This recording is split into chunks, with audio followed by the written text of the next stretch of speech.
Gratitude. साथियों, किसी को आभार देना एक महत्वपूर्ण भाव है। हम खुद को या किसी को बहुत कम आभार दे पाते हैं।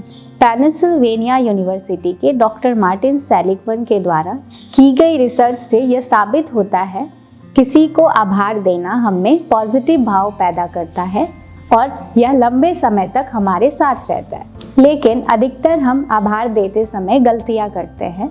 आभार देने की समझ बनाकर हम अपने आभार देने के तरीकों को और बेहतर कर सकते हैं। आभार देने की यह सोच नॉन वायलेंस कम्युनिकेशन की सोच को सबके सामने लाने वाले मार्शल रोसेनबर्ग के विचारों से प्रेरित है।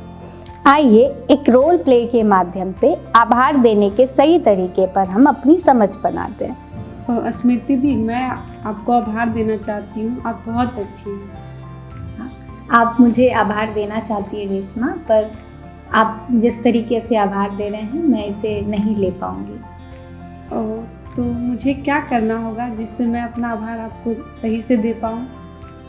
क्या आप ये बता सकते हैं कि आप मुझे आभार क्यों देना चाहते हैं? हाँ दी, याद आ गया। आप सेशन में जब हम नहीं बोल रहे थे, पूरा दिन हम चुपचाप बैठे थे, तो आप मुझे उस दिन बोलने का मौका दिए थे और आप मुझे बार बार बोलने के लिए बोल भी रहे थे, तो उस वक्त मैं बोल पाई। इसके लिए मैं आपको आभार देना चाहती हूँ। Thank you Reshma. अभी मैं समझी रेशमा, आप मुझे क्यों आभार देना चाह रही। आपको कैसा महसूस हुआ जब आपको बोलने का मौका मिला? दी, मुझे उस वक्त केयर महसूस हुआ।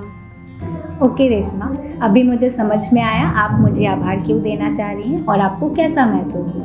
क्या आप ये बता सकती है इससे आपकी कौन सी नीड पूरी हुई? हाँ दी, मेरी नीड पूरी हुई है कि मैं भी महत्व रखती हूँ और मेरी बात भी ज़रूरी है।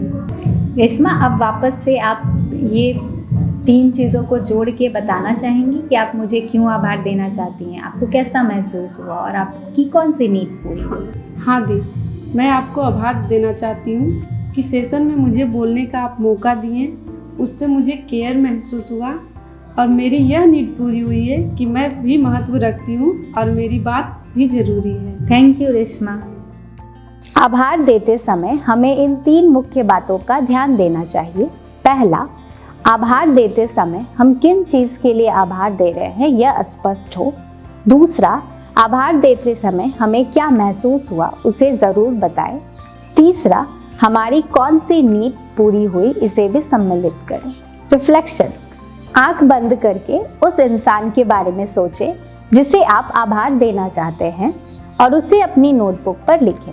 इसके साथ उस इंसान के साथ अपने आभार को साझा करें। आभार देने के तरीकों पर समझ बनाने के लिए चलिए एक गतिविधि करते हैं। आभार देने के इन तरीकों में से स्पेसिफिक एक्शन, नीड और फीलिंग में से क्या नहीं दिख रहा है इसे अपनी नोटबुक पर लिखें। पहला, मैं अपने दोस्त को आभार देना चाहूँगी क्योंकि उसने परीक्षा के समय अपने नोट्स को मेरे साथ साझा किया।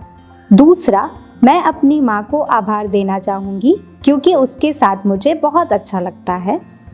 तीसरा, मैं अपने शिक्षक को आभार देना चाहूँगी क्योंकि वो मुझे आगे बढ़ने के लिए हमेशा प्रेरित करते हैं। चौथा, मैं अपने आप को आभार देना चाहूँगी क्योंकि मैंने जो लक्ष्य बनाया था उस पर काम कर पा रही हूँ। इससे मुझे शांति का अनुभव होता है और मैं स्वस्थ हूँ। साथियों, आशा करती हूँ इस वीडियो के माध्यम से आप आभार देने और उसकी प्रक्रिया पर बेहतर समझ बना पाए होंगे। धन्यवाद।